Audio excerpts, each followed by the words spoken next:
Hey guys, thanks for checking out my brand new video series called 52 Weeks of Reaper.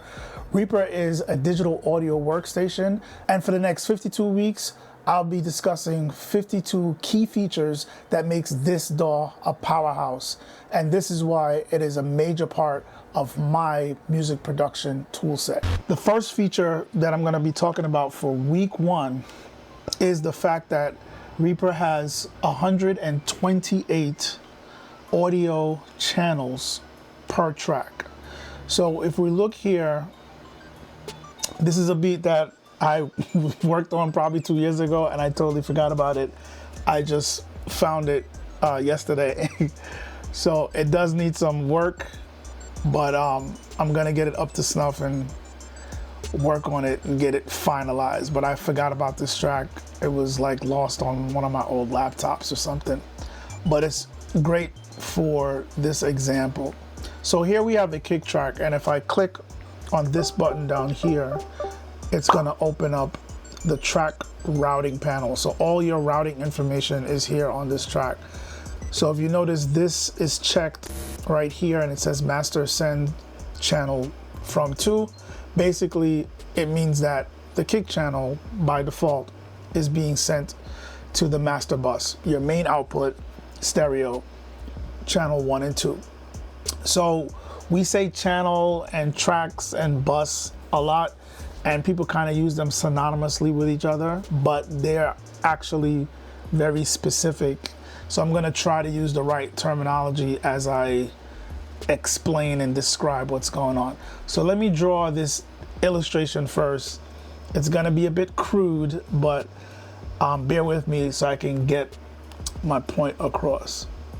So here, let's do this.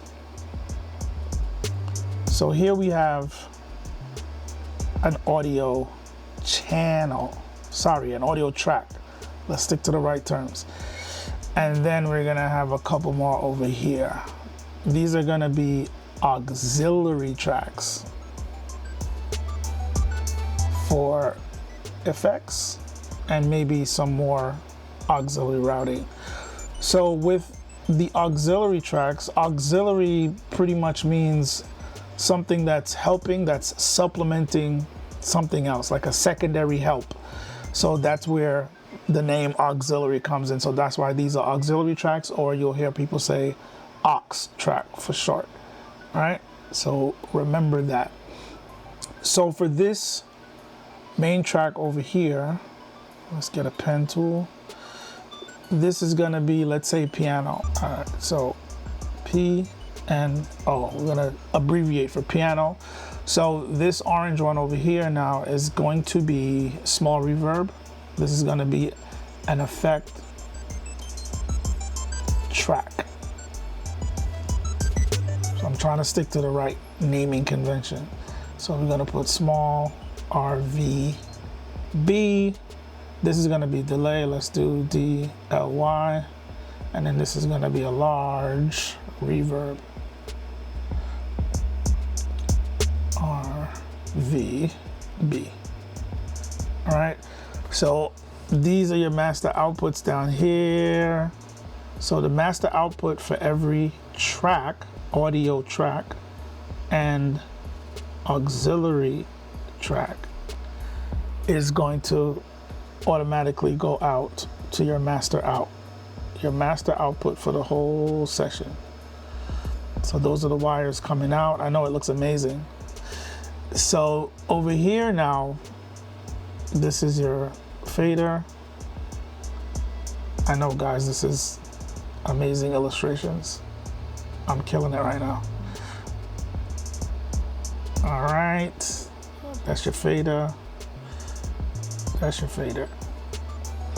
The signal flows from the top all the way down for each channel. So over here, you're always gonna have your audio coming out through the bottom, down here, to your master. But now we have on the side sends, and sends allow you to send out your signal parallel. So now you have 1 and 2 So this is 1, this is 2, and then we have receives 1 and 2, 3, 4, 5, 6, and so on and so forth. So the same thing over here, we have 1 and 2, 1 and 2, and we would send a secondary signal 1 and 2 to receive input 1 and 2 on the reverb, and the same thing we could send it over here. So that's the whole situation of how the routing works when you're talking about music production mixers, whether it be physical. And we have our auxiliary channels, but the auxiliary channels is working, everything is being sent to the auxiliary channels, the auxiliary tracks I should say, over buses, a bus system.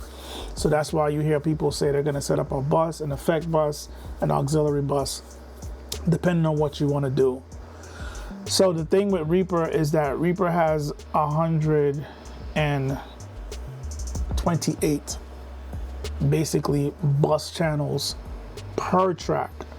I think with Pro Tools and I know with Logic, they have the same amount, but it's for the whole session. So they'll have 128 stereo, which works out to 256 mono, but it's for the whole session. So in Pro Tools, if you have your reverb on 7 and 8, then that's for the whole project. So anything that interacts with 7 and 8 is going to be feeding into the reverb bus going to the reverb auxiliary track, right? But with Reaper, it's not like that. If you send something to 5 and 6 from piano to, let's say, the small reverb, 5 and 6, let's say that's 5 and that's 6, that's the only thing that's going to be on 5 and 6 for the in relation to these two channels, because it's 128 bus channels per track. Okay, so that's pretty much it, the feature that I want to talk about for today. Next week and the week after that, I'm gonna dive deeper into that, because the next feature kind of expounds on what I was just talking about, but we got to start here first. So if you look here, we go back to the channel routing panel here. If you notice, I have the kick, it says 1 and 2 because it's going to the master, and then it says 2 channels because I only have 2. But I can actually change it. This is the bus system. I can actually change it so that we have up to 128 channels available for busing, dealing with input and output to and from the kick channel. Also, if you look down here, you see where it says add new send, and it's showing me that there is a send already set up here, and I can hit delete, but this is now being sent across the bus system to another channel or to an auxiliary channel. In this case, I'm actually sending the kick to this 808 track right here, and I'm actually sending it from 1 and 2 on the kick to 3 and 4 on the 808. I could have sent it to 1 and 2, but I'm now sending it to 3 and 4, and there's a specific reason for that, which I'll discuss later on in this video series. But that's the main thing, is that Reaper has 128 audio bus channels per track, not per session, not per project, but per track. So that opens up a wide range of routing capabilities, both creatively and on a utility level. So that's it for week 1, guys. Thanks for checking out this series. Please check back as the series progresses, and that's pretty much it. You'll see me in the next video.